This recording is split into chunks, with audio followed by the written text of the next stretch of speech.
All right, guys, welcome back to our Road to Nationals. We are talking today with Matthew Schmidt out of Texas. What's up, brother? I know you had a long day, and I really appreciate you taking the time to sit down and talk with us, man.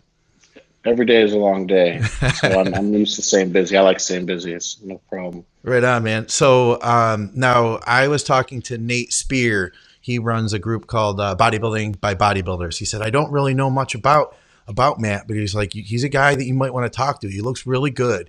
And I looked at your pictures, man. You're looking incredible. What weight class are you in? Well, I better end up in the heavies. Okay. The show I did a few weeks ago, I weighed in at 224, and the cutoff's what, 225 and a quarter, I think. And hopefully I'm a little even tighter than last time, so I should be right at the top of the heavies. Right on. And how long have you been dieting for this round? It's going to be a total of 20 weeks. Okay, so is this a longer one for you? It is, just because of the show that I had to qualify with, which was 6 weeks from Nationals. Okay. And I can get ready a lot sooner, but I like to give myself more time, just a little a leeway in case something happens, or just to account for the unaccountable. So that a guy who says that is a guy that's done this before. I can tell then, just hearing you say that. This obviously isn't your first rodeo. How long have you been competing for? My first show, I was 21 in college, and I'm 34. This will be my 10th show. Right on.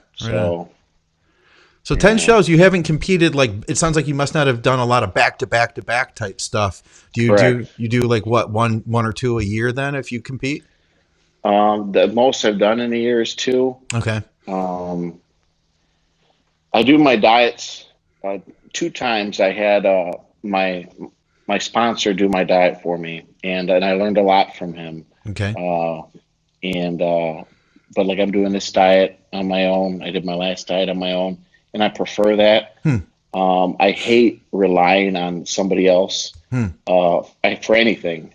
And with work and as busy as I am, it's just easier for me to kind of manage, because I know my body, and over the years I like learning about my body. So that's one of the benefits of doing your own diet. Absolutely. And it's a pride thing too. I'll hear people always ask, who does your diet? It's an automatic assumption, like, who's your coach? Who does your diet at this level? And it's I like to be able to say that, me. Right on. Right on. Yeah, that is cool, man. And it's something that all the guys used to do. Like, if you look like back in the day, everybody did their own diets, and now it's the opposite. I do think there is a benefit of having somebody who can be an outside set of eyes, especially when you get closer. Who's in your life that's that person to you? I don't have that. Oh, you don't have that guy or a gal? No, I don't. No kidding. I hardly take progress pictures, really. I have to dig around to even find things to compare to. If I'm because the closer you get, your mind starts playing games with you, and you're like, am I on track? Yeah. And so I have to dig around, and where was I at 4 weeks out for this show or that show, and sometimes I can't find anything, and it's just how it's always been, and that's just it's worked for me. So well, right on. You can't argue with that if it's working, and obviously you've got a great physique, so you're doing something right with it. What have you found then? It sounds like, a lot of this has to have, just like if you had a coach is going to be trial and error until you figure out what works for you. What does work for you, say, nutritionally from that standpoint? Are you more of a carb guy, more of a fat guy? A good balance of both. And for me, it's such a simple concept. What I do, it's like stupid simple. Like, I think, so just throughout those 20 weeks, it's just the simple formula of slowly increasing cardio and slowly decreasing carbs. My protein stays pretty much the same. I eat like the same stuff in the off season as I do in season. It's just a lot less cardio and a lot more food. But I stay pretty lean in the off season, so it's a pretty easy transition. But that's really all it is manipulating the cardio, and I take it literally day by day, and then I get to the point they're like right now, like meal by meal, and kind of it gets to the point the last few weeks, and I was talking about this with Matt Jansen, about differentiating between when you need to like refeed and when you're just like craving just, the natural cravings that you need to be disciplined with and power through. And that's sometimes it's you have to kind of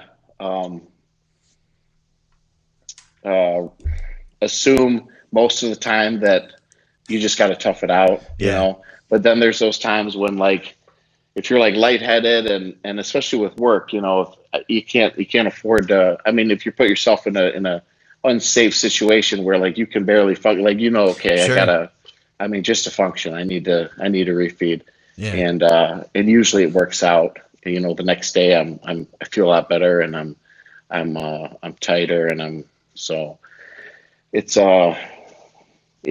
tough towards the end, no doubt. And it would be helpful to have an outside set of eyes, but like I said, it always works itself out in the end. I just, I have a mentality that's just resilient, and it seems like whatever I kind of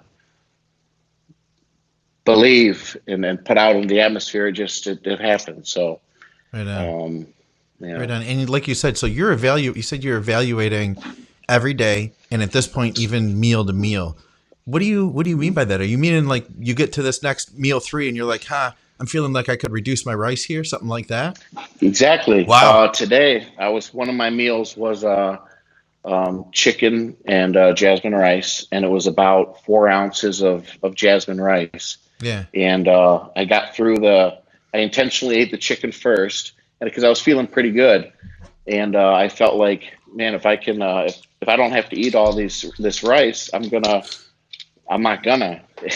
And something as simple as that, whether it's just kind of like a mental hurdle, like, man, because I love carbs, and for me to be able to for it to be right there, heated up, ready to go, to forego it, it's kind of like a mental hurdle, and it just kind of pushes me through to it's just small little victories throughout the day that ultimately get to where I need to be, and I usually get there. So.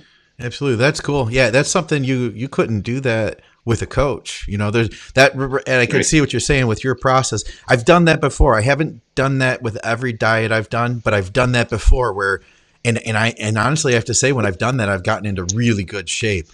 Do you ever have to worry about overdoing it? Cause I know that a lot of times guys aren't too easy on themselves. Guys are too hard, and they'll say, no, I don't want a cheat meal. And they push and push to the point where, Have you ever had a situation like that in the past where you realize, man, maybe I should have refed 2 weeks sooner type thing?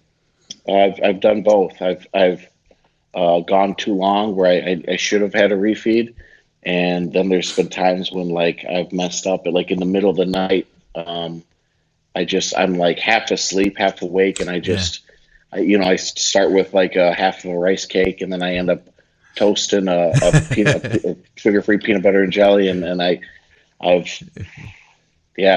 but that's why I leave such a big window to account for potential days. Like, I'm human. Right on. So, right on. But, yeah. And that's interesting. Now, as far as your competitive history goes, this is obviously it's not the first time you've been at the national stage. Tell me what's the best that you've done so far? This will be my 4th national level show. I've done nationals twice, USA's once, and I've always wanted to earn my pro card at nationals because it's the venue to me. It's just, unmatched, and I've been top 5 every time. I've hit my first one was in 2015 at nationals in Miami, and I got 4th place, which was incredible to me because that was my first time. I was used to just competing at local shows and doing, winning the overall and kind of expecting it. And I didn't know what to expect coming here. And then I get backstage, and I think there was 30 guys in the heavyweight class. That's a tough and class. They all look phenomenal. Yeah. And I'm like, how in the heck am I gonna stand out with, everybody had their, some had better chest, some had dominant legs, and I never really had. I mean, my back's probably been my most dominant, but overall, I think my symmetry is what usually triumphs. Yeah. But everybody looked amazing, and to get called out was so. Obviously, since then, I kind of reevaluated where I was at, and I guess it kind of becomes an expectation. You don't want to, you want to do better every time. So. Sure. Then the following year I did USA's and I got fifth. That was a tough class. That was when John Jewett won his pro card. He got first in the heavyweight. Right on. And he looked phenomenal. And then the following year I did nationals again in Miami and I got third. Okay. And the two guys looked great. I think it could have gone either way. Yeah. But I don't dwell on it. That's one of my things. I hate posting pictures to because I'm not trying to recruit. Like, do you guys think I should have beat these? I hate when people say, and you can't judge by a freaking picture or two pictures. Oh man, you should have totally won the. I hate that, and that's not why I posted pictures. I got what I deserved, and I just push harder next time. So anyway, I hit fifth, fourth, and third place, and this will be my fourth nationals, and we'll see what happens. I'm most likely going to definitely be bringing my best package, but you never know who's going to show up, what kind of condition they're going to be in. Yeah. But if I can do my best and look better than I've ever, I can't control any more than that. So. Absolutely, that's the best attitude you can have, and for any of you guys out there that are newer, that are haven't competed as much, you see these guys that come in, they're like, oh yeah, my goal is to win this thing, and they've never been on stage. It's like. I think the attitude you have, it's the only thing you could do because there's just so much that's out of your control. And then you take it to the level you're at, the top 5 at nationals or any national show. I mean, realistically, any given day, those placings could be shifted around just with another carb meal or a little more water, or a little less water. Those guys are all freaking they all could be pro on any given day, really, at that level. What does your training look like? What kind of a guy are you? Are you more of a volume guy, or you do more of the lower volume? I have a history of powerlifting. I was riding that for a while. At one point I was fifth in the country in the 220s. And, but my passion was always with bodybuilding. I always cared, the strength came naturally, but I always cared more about what I looked like than how much I could lift, because I was around these other powerlifters that they didn't look as strong as they were. To me, it wasn't. I didn't like training. Like always trained like a bodybuilder. When I prepped for these powerlifting meets, I trained like a bodybuilder, and I train heavy to keep the size and the mass. But I do a lot of drop sets. I do a lot of volume, good amount of reps, and you're always learning. Yeah. And that mind muscle connection, I think every year it gets better and better. And that as that gets better, obviously your results get better, and it's lots of little tweaks in addition to pushing yourself further.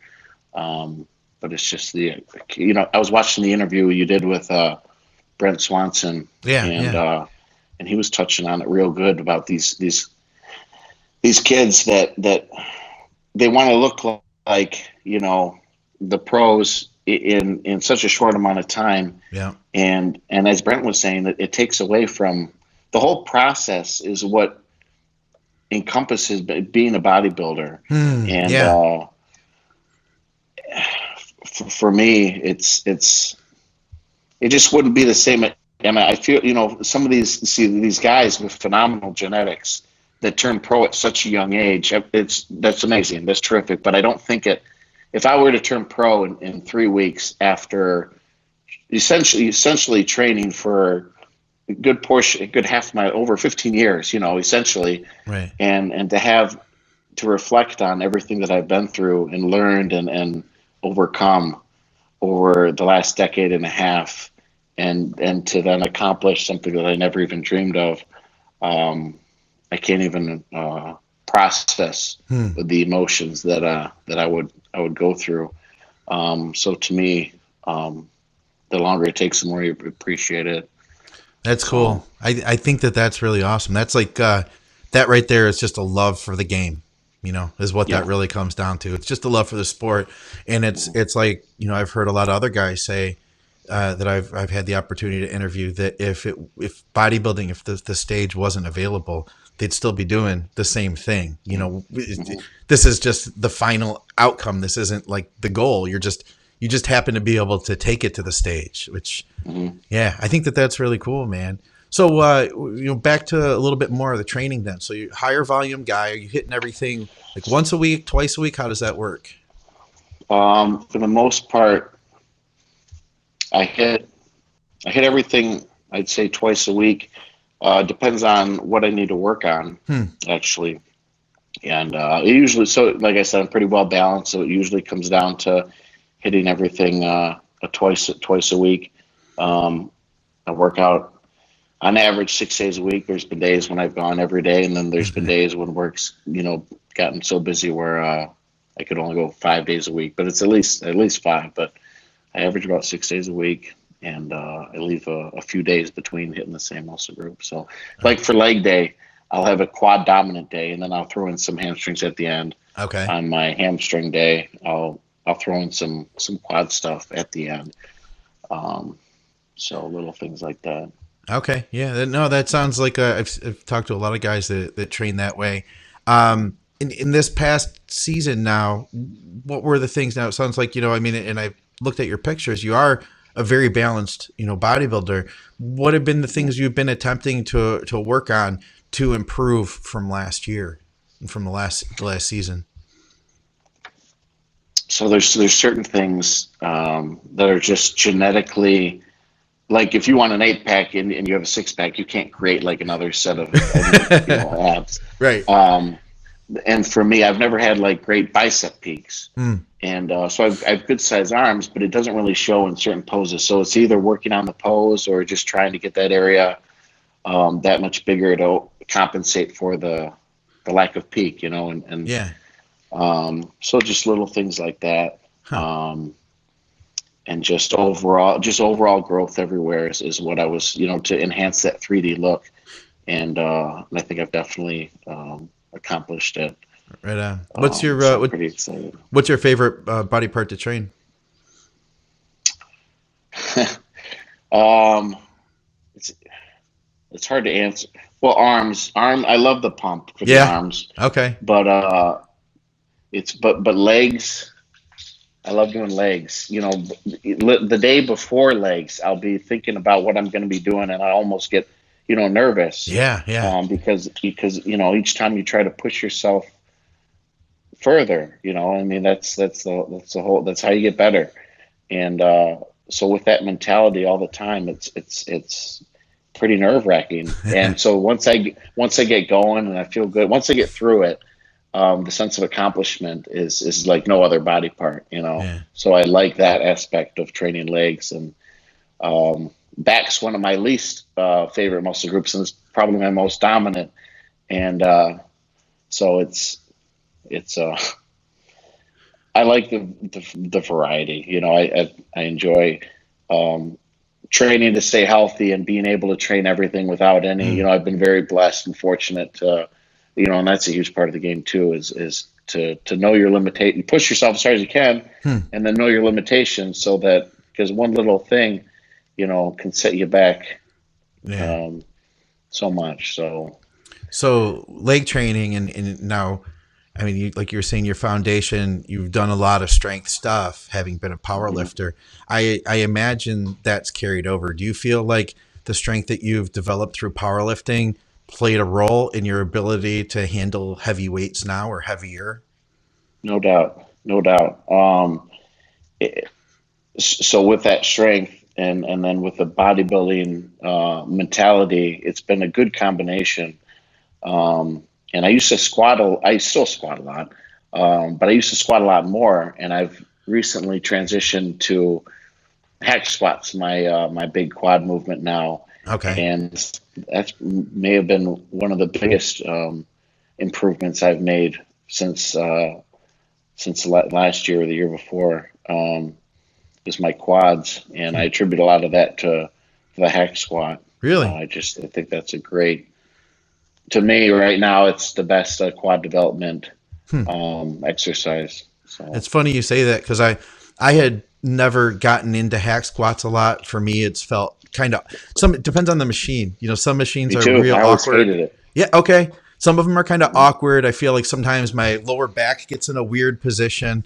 But I've really gotten into it. I have one particular hack squat machine. I go to a couple different gyms, and this one gym has a hack squat that feels real good. I can get into it. I'm not pushing like crazy heavy weight with it, but for me, it feels heavy, and I can feel that it's so specific just in the quad. It definitely is very different than, say, a leg press or than a squat would be.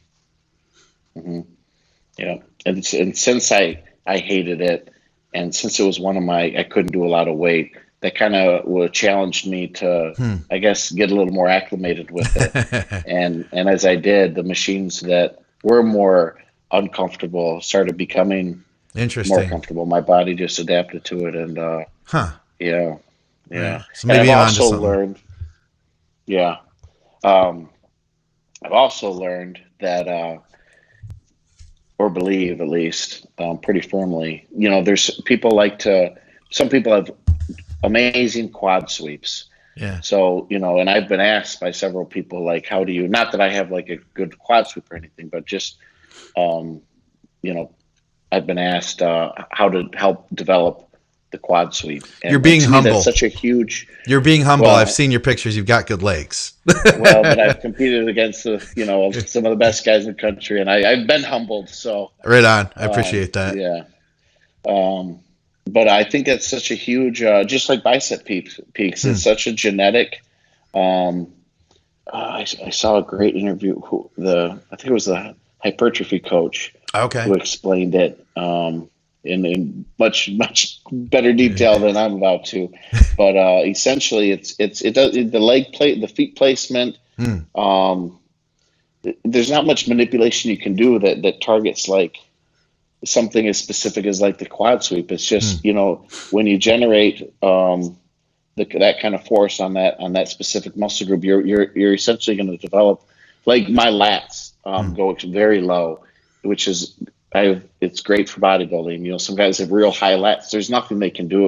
There's exercises that train your lower lats, and but essentially they're going to develop how you're. You're not going to change that attachment. Yeah, exactly. So that's why it's kind of alleviating that from my mind, and just focusing on getting in the right comfortable position and just going as hard as I can. I like that. It's recruited the growth that I need. Yeah. We have another podcast here. It's just bodybuilding with Ron Partlow and Dusty Henshaw.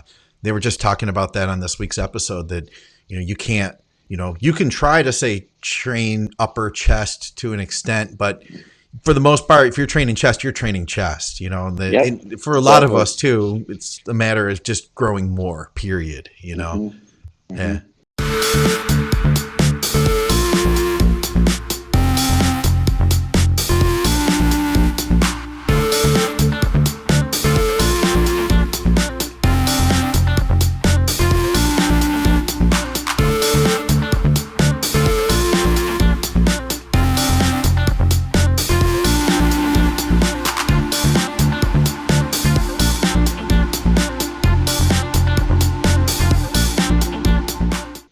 So I got to ask you, looking at your pictures, did you have some type of an operation on your abs?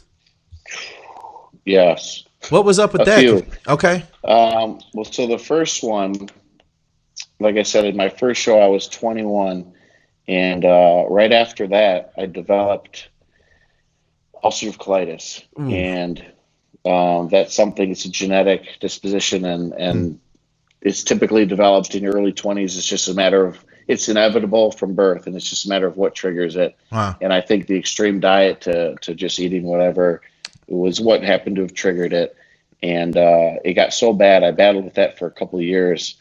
And I ended up having to have my entire colon removed. Oh, wow. So the one scar I have that looks like a bullet hole on the right side of my abdomen was where I had a temporary ileostomy bag for 4 months. Wow. And so having my colon removed eliminates my potential for having colon cancers. I don't have a colon anymore. So, and I also don't have ulcerative colitis anymore, but I have 8 feet less of intestine. So I do have to go to the bathroom a lot, and it does affect certain things that I have to be conscious of what I eat. Okay. And so last year, so I went a good decade without any issues.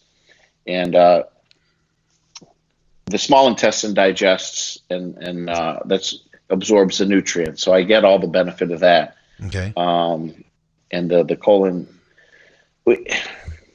So it's hard for me to digest vegetables, even if they're steamed. And I love vegetables, especially steamed broccoli. And I was two weeks out from Nationals last year. I mean, I was ready to go. I was just riding it out. And my mom had made a couple heads of delicious steamed broccoli. And as most bodybuilders, we don't really count the calories or carbs in vegetables. Right. At least I didn't. So it was kind of like my cheat. And I ended up eating 2 whole heads of oh man. Yeah, and I was fine up until the end of the day when after work Yeah. I came home and I felt a little bloated, and I wasn't having any bowel movements, and which is strange for me. I'm used to frequently having them. And after I did my cardio, I had my last meal of the day, and I knew something wasn't right, and it was just very quickly getting distended, and I ended up rushing to the emergency room, and essentially I ended up missing Nationals, and then I got discharged like a week later, and then I came back, and I ended up having a perforated bowel, and then they had to cut off part of my small intestine. And by the grace of God, I didn't have to have another ileostomy bag. Yeah. So I went from being show ready, and I think I weighed about 233 when I went into the hospital, and okay. I came out probably 170 something. Holy cow! And, wow. It was incredible how fast I just was a totally different person. Wow. And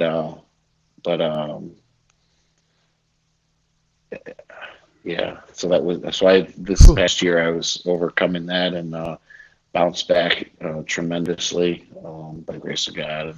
Wow, man, yeah, to think that was just last year about this time then. So yeah. So you dropped down to 170. If you can remember, what were you weighing weight wise? That at that couple week out period when you were, but before that happened. I'm just trying to compare. I'm wondering where you were then compared to where you are now, basically. So I was fluctuating between 225, 228 ish, okay. And lately now I've been fluctuating, but 10 pounds heavier. No kidding. Huh. So So I was just hoping to get back to where I was, but I've exceeded that. So I'm very excited. Okay. So wow. I think just having that sense of unfinished business and that resentment for, putting all the work of a prep in and having nothing to show for it. Yeah. Definitely lit a fire under me. And so it's interesting because it says something about the kind of person you are. Because I feel like, one person, you say, hey, this, I put all this work in and then I didn't get to see it through. I had this health issue. And it fell apart. Your response is that lit a fire out of me versus another guy could easily say the opposite, that just took all the steam out of me. I never lifted again.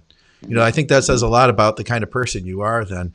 And I was already thinking that actually when you had the first surgeries done, you said it was after your first show. I could imagine that type of thing. That's enough that could derail somebody from competing ever again after something like that. Just blame it all on what was the bodybuilding and I'll do something else with my life now, basically. Yeah. No, I've never been one for excuses, and adversities in life have always Yeah, I mean, I think there's two types of people that they either, overcome obstacles like that and end up, doing great things, or they succumb to them and let them just tear them down, and they never get to see the potential that they could have had. And I refuse to let anything ever take me down. So. Well, I appreciate that, and I think too, like we were talking earlier about the people that do want it quick. They're not really at the point where they have that level of dedication you do too. I feel like if they maybe stick around longer, maybe they could fall in love with it to the point where they're gonna want to stick with it long term. But yeah, especially in a situation like that, some of these newer guys, I could see them for sure. That's it. That's they're done. But all that said, and it sounds like last year, I mean, everything sounded like it was going really well up until that point. What's been the hard part this year? What have you found? Because there's always something, no matter what I found, any prep, there's always something that turns out to be the difficulty, the thing I didn't expect. What's been difficult for you this time around? Don't jinx me, because I'd have to really think about it. Well, that's not a bad thing. And yeah, that's not a bad thing. Yeah, everything's just been going so smoothly. Okay. And I've had, no, I can't say. I mean, I've been extremely busy. I work 80 hours a week. Wow. This entire year, I've taken 5 days off of work. So I work, but I mean, obviously that's by choice. Yeah. And it's just, I attribute that to bodybuilding, training for a show. After you go through that, you feel like you can do anything. And I love what I do. So, staying busy for me, I feel like it's the busier I am, the better I prioritize things. So, when I do doubles, I'll literally, on my lunch breaks, I've cooked, I've done interval sprints. I've gone grocery shopping, and I've done that several times when you do what you got to do. Yeah. And I love having to, figure out ways to get things done. Okay. Because again, I guess back to being kind of getting a fire lit under you. I feed off of, when people say that they can't do something or that something can't be done. I like to do the things that people can't do or can't even process, like how you would do that. Yeah. And that it drives me, because I want to be able to do that, and That's whether funny, I can man. or can't, I at least can, tell myself that I can. And, Yeah. and usually I can. So, I mean, there's a will, there's a way. So It's funny because I know you're busy. We, guys, we had even a hard time lining this up, and I know Matt had a bunch of stuff to do today. Yet we're still doing this interview, which once again, man, I really do appreciate your time. But I fully expected you to say that the difficulty was going to be in prioritizing your life and trying to get everything fit in. But once again, it's just a matter of how you look at things, I guess, whether that's an issue, it's a problem, or it's a challenge. I like that. Mm-hmm. Yeah, I feed off those challenges. Yeah. That's cool. That's cool. So, coming into the show, tell me a little bit about how you like to manipulate water. A lot of times we talk to guys and they say, well, my coach does this. What's your plan for this? I know that with the colon, that's going to be a little bit different. No, not really. No? Okay. That doesn't play much of a role. No. Okay. As I'm sure you've heard, there's so often do people, I mean, how many times have you heard competitors say, man, if I looked like I did the day after the show, I would have won. Yeah. And a lot of times that's because when carbohydrate, I mean, you break that word up, hydrate, you have to be hydrated if you can carb load all day long, if you don't have any water in your system, you're just gonna bloat. There's nothing to shuttle those carbs into your glycogen. Yeah. And fill you out. So I got a lot of this from Lane Norton years ago. Okay. When I started, and I've made the mistake several times just because it's what everybody did. Sure. You got to cut water out. I mean, that's what you have to do. That's what everybody does. Yeah. And then it just didn't make any sense.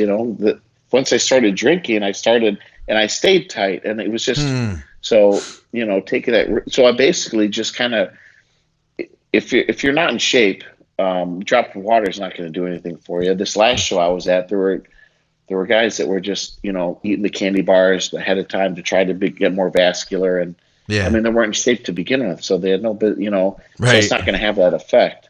But you put the work in, you come in conditioned. You shouldn't need to really manipulate much, if anything.